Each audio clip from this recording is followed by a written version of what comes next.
Tämänkertaisena aiheena meillä on velkaantuminen. Eli tällä videolla mä tulen puhumaan sulle siitä, että mistä johtuu, että ihmiset tänä päivänä niin herkästi velkaantuu. Myöskin se, että mihinkä kaikkiin asioihin se vaikuttaa. Eli millä tavalla se velkaantuminen vaikuttaa siihen arkeen elämään, niihin valintoihin, mitä siellä on. Sekä sitten videon lopussa myöskin niin käydään läpi erilaisia konsteja, asioita, millä sitä velkaantumista voitaisiin estää. Hyvä. Lähdetään liikkeelle siitä itse velkaantumista, mistä se velkaantuminen johtuu ja minkä takia tämä aihe on tärkeä. Eli nyt tämä 2024 taloushaaste. Niin tämän haasteenhan tavoitteena on auttaa sinua saavuttamaan taloudellinen hyvinvointi. Eli tarkoittaa sitä, että saavuttamaan sellainen tilanne, että siitä rahasta ei tarvitsisi stressata, että ei olisi olemassa niitä rahahuolia, että millä maksaa se jotkut laskut tai millä huolehtia siitä, että katto pysyy pään päällä, millä hoitaa lainat ja niin edespäin. Et saada tavallaan siihen elämään semmoista tietyn tyyppistä väljyyttä, että se raha ei olisi sellainen stressitekijä, joka on koko aika päällimmäisenä mielessä. Eli tämän haasteen tavoitteena ei ole suinkaan tehdä sulle rahasta sun elämän niin kuin tärkeintä sitä pääasiaa, sitä keskeistä asiaa, vaan päinvastoin auttaa sua luomaan itsellesi sellainen taloudellinen tilanne, että se raha, sitä ei tarvitsisi koko aika ajatella, vaan sä pystyisit oikeasti keskittymään niissä elämässä niihin tärkeisiin asioihin. Ja tämän takia velkaantuminen ja velkaantumisen estäminen on yksi niitä keskeisiä asioita sillä matkalla kohti sitä taloudellista hyvinvointia. Ihan sen takia, koska nyt se on yksi juuri niitä kuormittavia tekijöitä. Yksi niitä asioita, jotka siinä arjessa, ne velat ja niiden velkojen hoitaminen, löytyykö niihin rahaa, niin se on yksi niistä kaikista kuormittavimmista asioista siinä sun taloudellisessa arjessasi. Mutta mistä tämä velkaantuminen käytännössä johtuu? Niin katsotaan oikeastaan ihan ensimmäiseksi, katsotaan sitä velkaantumista niin kuin kolmesta eri näkökulmasta. Eli puhutaan ensiksi tavallaan luottokorttien käytöstä siinä arjessa. Eli tämmöisestä tavallaan niin kuin, velalle ostamisesta pienessä muodossa. Sen jälkeen puhutaan sitten erilaisista osamaksuista, kulutusluotoista ja viimeisimmäksi sitten niin siitä vähän tämmöisestä järeemmästä velkaantumisesta, asuntolainoista ynnä muusta. Mutta nyt sitten, niin, jos miettii tänä päivänä, niin ihan ensimmäinen syy, joka vaikuttaa olennaisesti ihmisten rahan käyttöön, on tavallaan niin kuin tämänhetkinen sosiaalinen paine. Siis se sosiaalinen normi siitä, että ne välitön tarpeiden tyydyttäminen. Eli jos sä haluat jotakin, jos sulla on niin kuin joku mielihalu, minkä sä haluat toteuttaa, niin tänä päivänä niin se on se normi, että se pitää toteuttaa heti.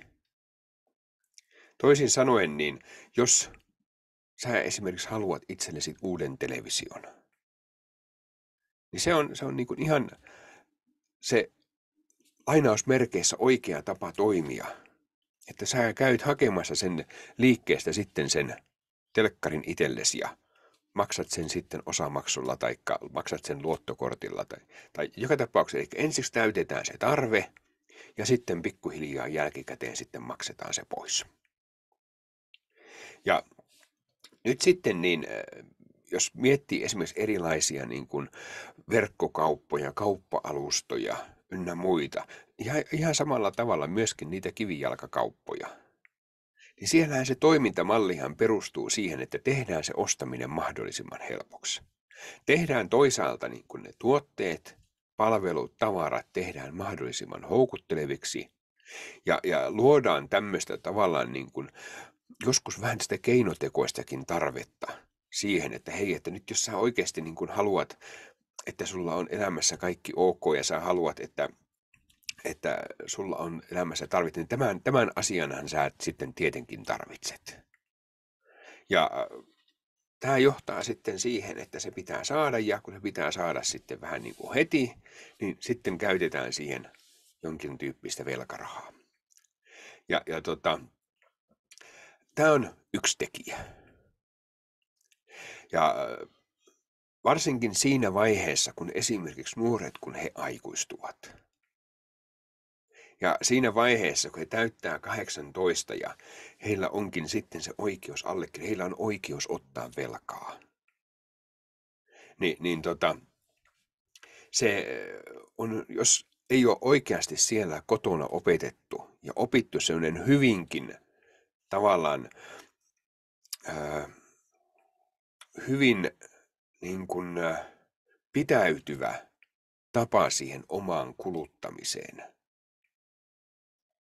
niin se on hyvin helposti siinä vaiheessa lähdetään sitten rakentamaan sitä ensimmäistä omaa kotia ja ostamaan sinne niitä mukavia asioita, kalustamaan sitä ja ostaa sinne sitä telkkaria, kahvinkeitintä ynnä muuta vastaavaa.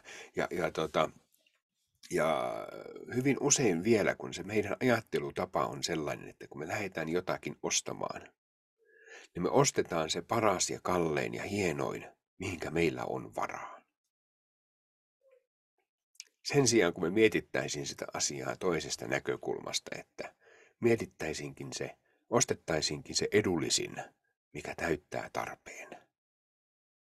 Se ei tarkoita sitä, että sen täytyy olla välttämättä se halvin, mutta se, että mikä on se hinta-laatusuhteeltaan edullisin, käyttötarkoitukseen sopiva ja täyttää sen kyseisen tarpeen. Niin se ajattelutapa on tietyllä tavalla niin kuin vähän vinksähtöinen, että lähdetään aina ostamaan sitä parasta mahdollista ja vähän siinä niin kuin sitten venytetään sitä omaa taloutta. No toinen juttu on niin kuin luottokortin käyttö siinä arjessa. Ja tämä johtuu ensinnäkin siitä, että kun me ollaan ajateltu, mitoitetaan ne meidän kulut niiden meidän tulojen mukaiseksi. Eli siinä vaiheessa, kun palkka tulee tilille, niin tavoitteena on, että se palkka riittää siihen seuraavaan palkkapäivään saakka. Eli käytännössä tavoitteena on, että eletään täysin kädestä suuhun. Ja nyt sitten, niin jos siinä matkan varrella tapahtuu jotakin yllätyksiä, tai ei hirvittävän hyvin sitten seuraa sitä arjen rahan käyttöä, niin siinä saattaa käydä niin, että se raha loppuukin ennen kuin se kuukausi. Taikka jotkut sanoo mukavasti, että rahan loppuessa on liian paljon vielä kuukautta jäljellä. Ja tässä tilanteessa käy niin, että sitten sitä loppua paikataan luottokortilla. Eli käytetään luottoa ihan siihen tavalliseen niin kuin arjen elämiseen. Sellaisiin kuluihin, jotka menee siihen ihan niin kuin tavallaan siihen omaan arkeen. Että ne ei edes kerrytä millään tavalla sitä omaisuutta, vaan käytännössä vaan niin kuin se luotto vaan kasvaa siellä luottokortilla. Ja siinä vaiheessa, jos me joudutaan paikkaamaan sitä meidän taloutta sillä luottokortilla, niin siinä vaiheessa me lähdetään hyvin nopeasti sitten velkaantumaan. Mä tiedän, että sanotaan, että hei, että luottokorttia voi käyttää, sitä on turvallista käyttää, kunhan sitten maksaa aina sitten kaiken sen luoton sieltä pois. Mutta siinä hyvin helposti käy sillä tavalla, että sitä ei välttämättä kaikkea pystykään sieltä maksamaan ja sitten se alkaa pikkuhiljaa kertymään. Kunnes sitten ollaan tilanteessa, että siellä kortilla onkin sitten enemmän sitä luottoa käytettynä.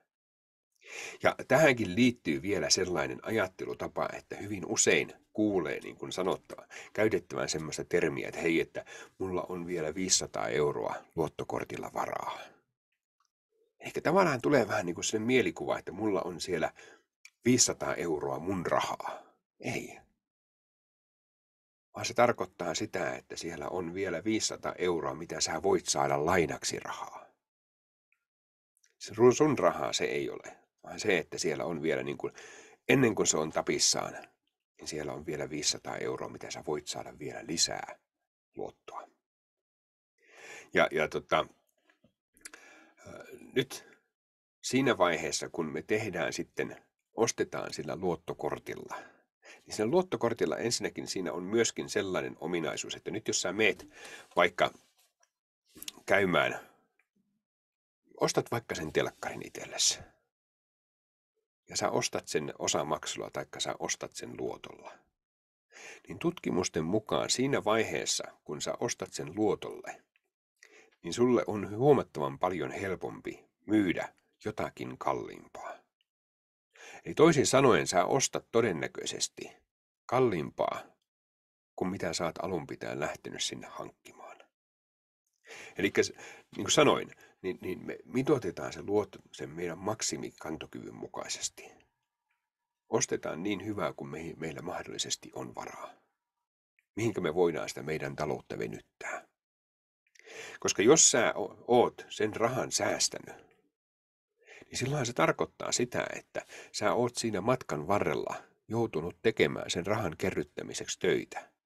Sä oot joutunut ehkä tinkimään mukavista asioista ja sä oot joutunut käyttämään ja ajattelemaan ja miettimään sitä, että millä sä onnistut säästämään, laittamaan rahaa sivuun ja säästämään. Ja jolloin se tarkoittaa sitä, että se raha, mikä sulla on säästössä, niin sä oot tehnyt töitä sen eteen. Siihen kuuluu vahva tunneside jo itsessään siihen rahaan, minkä sä oot säästänyt.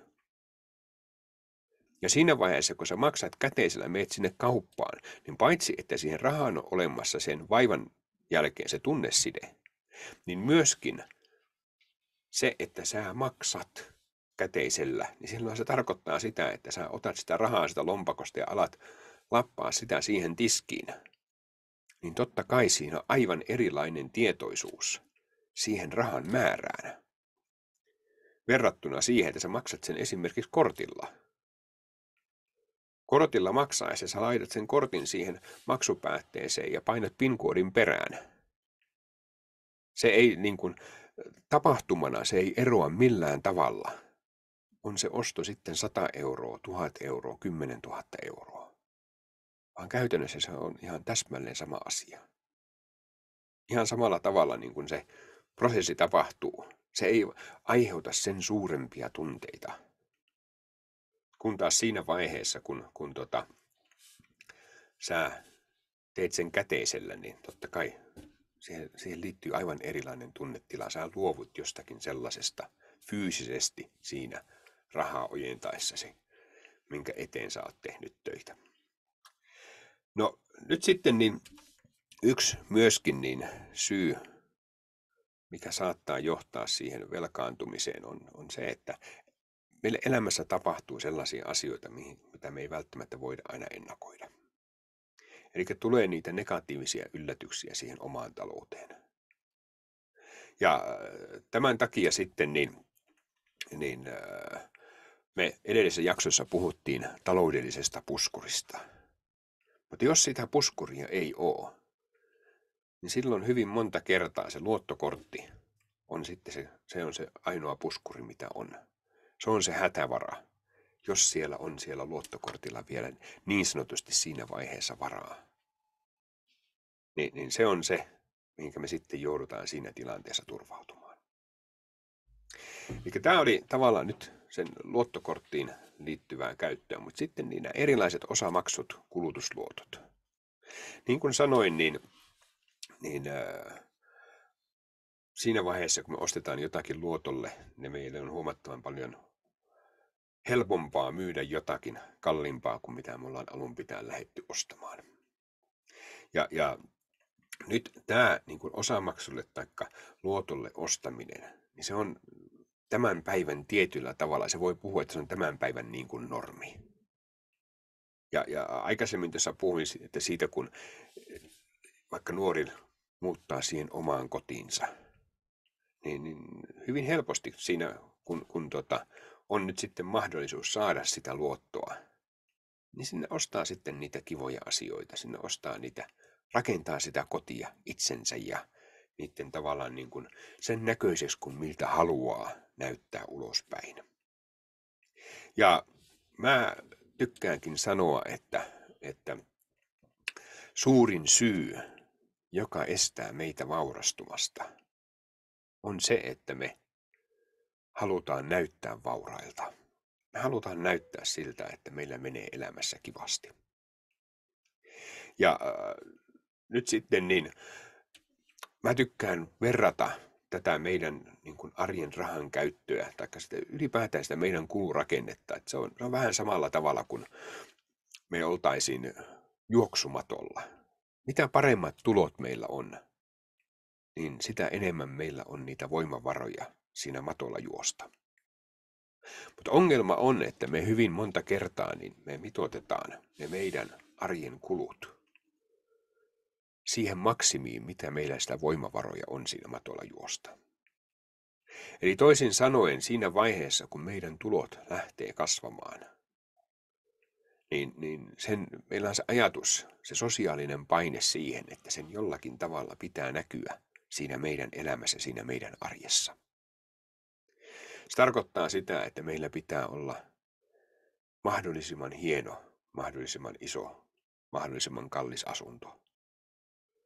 Meillä pitää olla sitä mukaan, kun tulot kasvaa, niin isompi, hienompi, kalliimpi auto, merkkivaatteita, ulkomaanmatkoja ynnä muuta. Ja nyt tänä päivänä ymmärtää saattaa, että joku auton osto, joku niin kuin remontin tekeminen, joku kalustaminen tai joku muu tämmöinen niin kuin isompi hankinta, niin se on se sosiaalinen normi, että sitä varten haetaan sitten laina taikka tehdään se osamaksulla, maksetaan se kulutusluotolla. Jolloinka sitten niin me saadaan sillä keinoin se saman tien sitten toteutettua ja maksetaan sitten jälkikäteen sitä. Kun taas, jos sen tekisi toisinpäin, että keräisi sen rahan siihen etukäteen, niin silloin taas ollaan siinä tilanteessa, että sen säästämisen eteen joutuu tekemään töitä, jolloin myöskin sitten sille rahalle syntyy aivan erilainen arvo.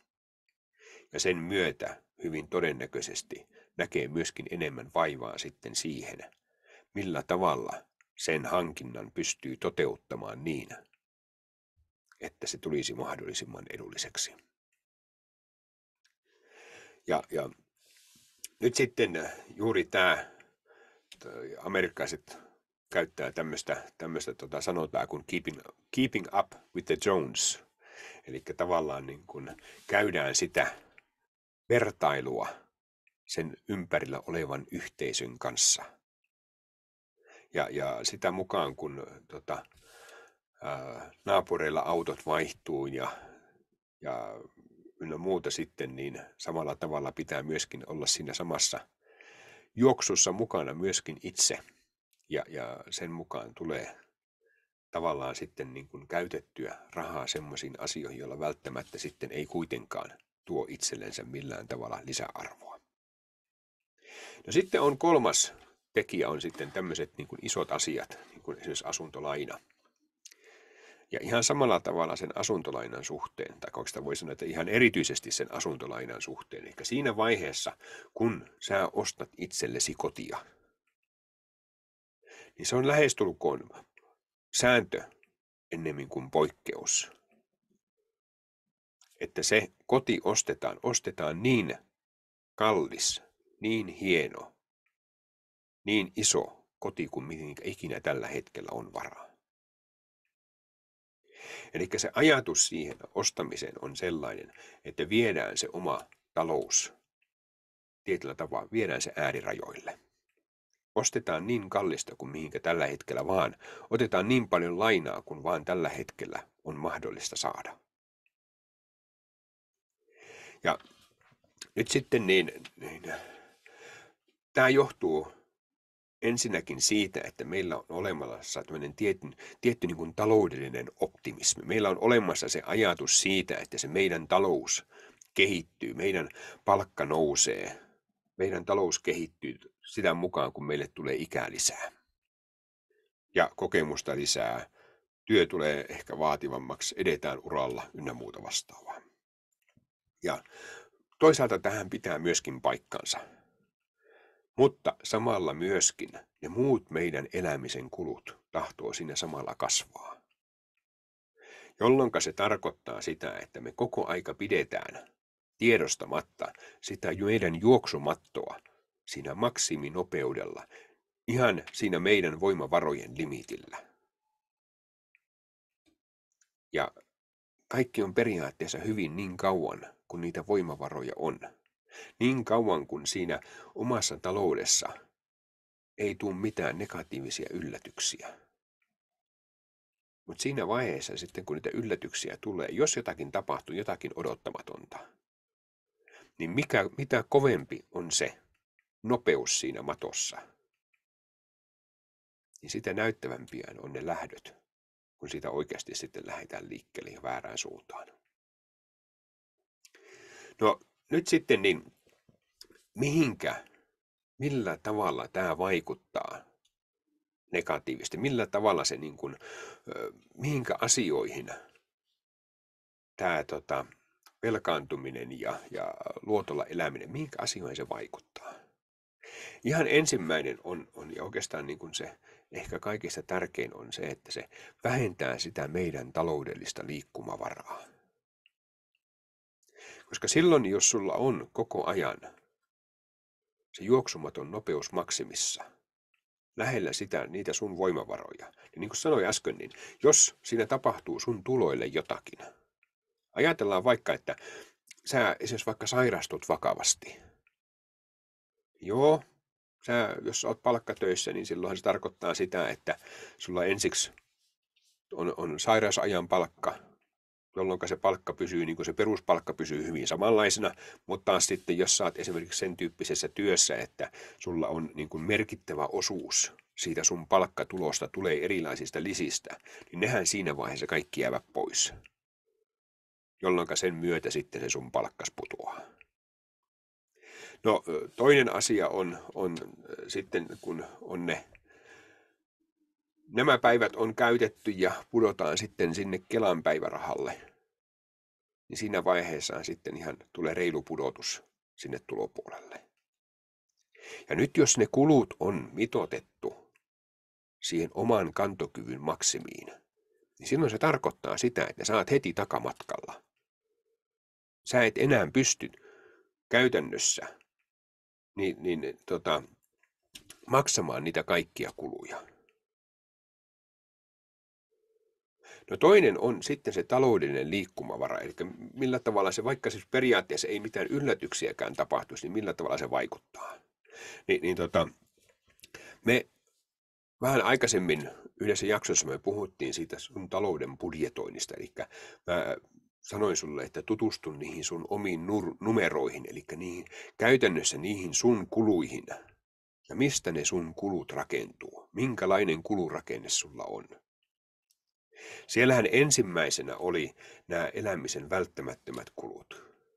Eli sellaiset niin kuin ruoka, niin kuin vuokra taikka vastike, asumisen kuluja, sähkö, puhelin, netti, vakuutukset, liikkuminen, polttoainekustannukset, auton huoltokustannukset, taikka bussikortit. Ja sitten niin säänmukaiset vaatteet, lasten harrastukset, lasten koulunkäynti. Eli tämmöisiä niin kuin elämisen välttämättömiä kuluja.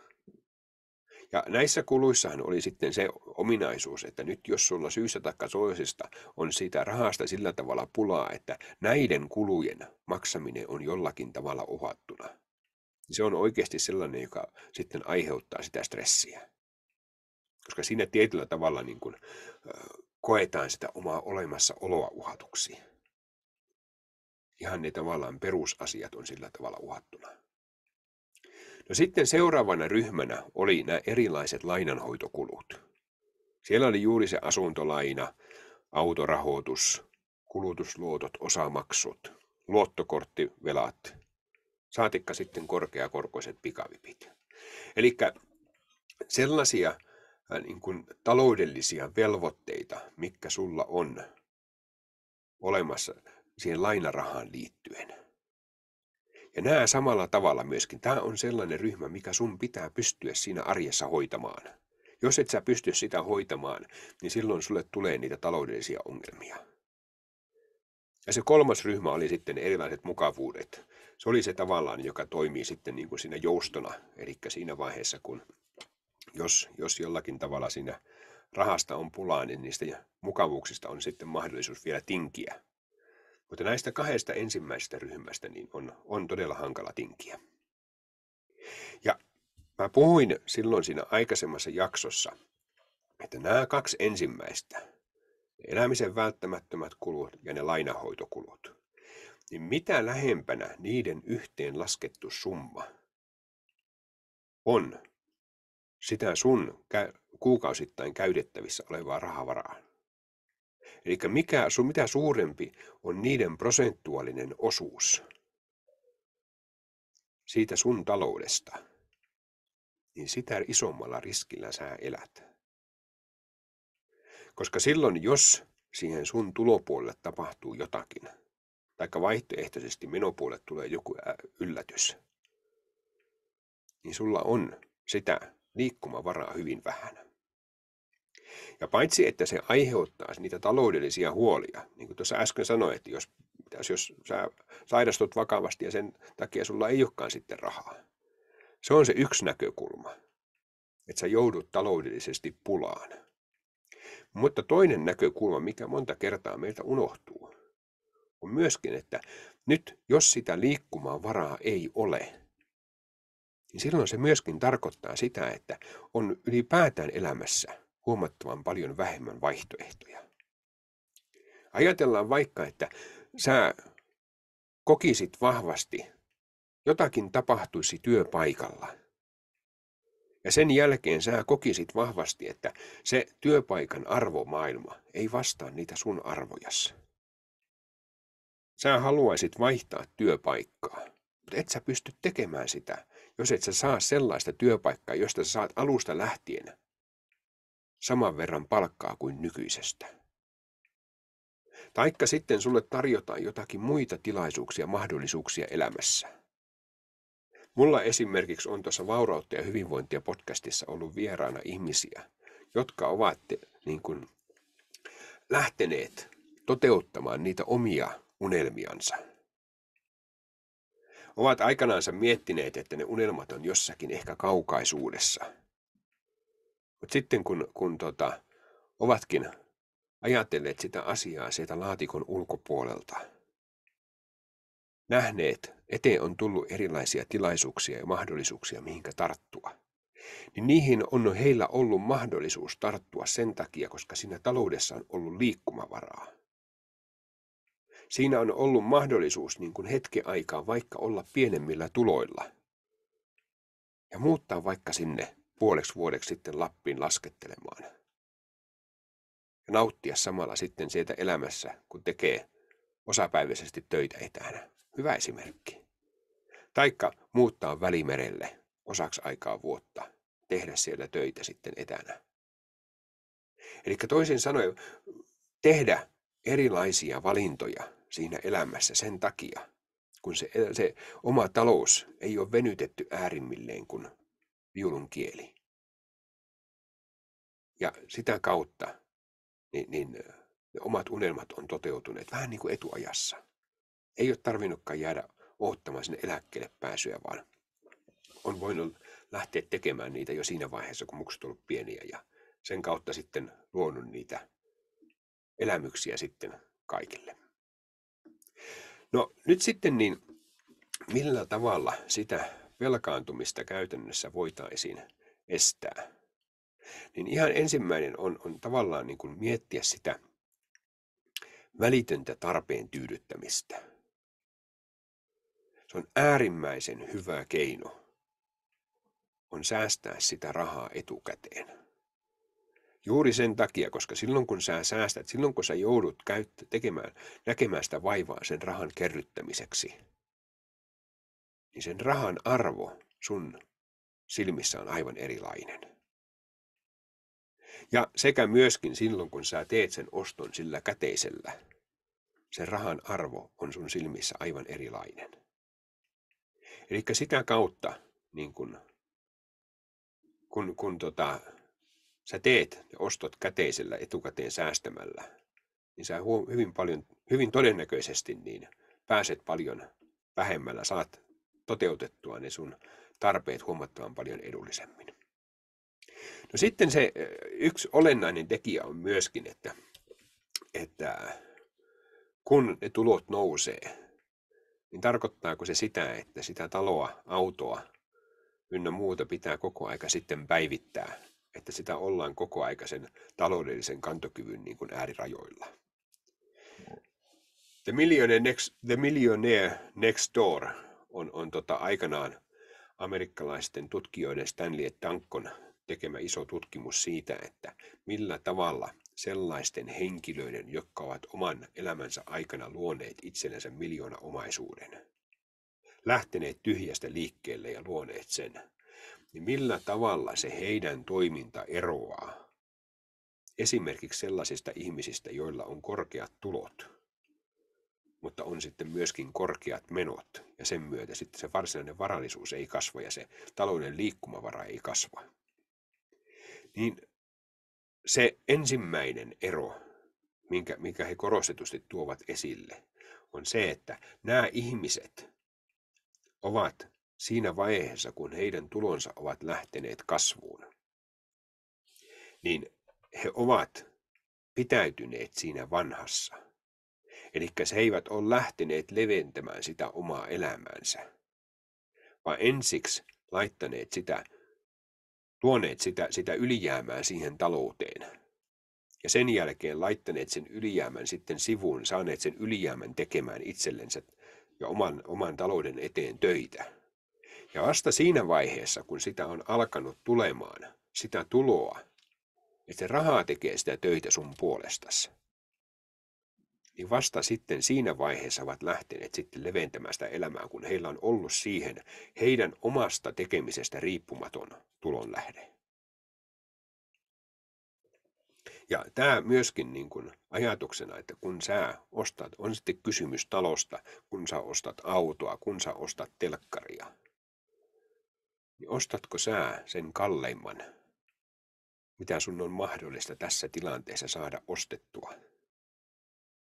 Vai ostatko sä sen edullisimman vaihtoehdon, joka täyttää ne sun tarpeet, ajaa sen asian, mihinkä sä sitä kyseistä hyödykettä tai palvelua tarvitset?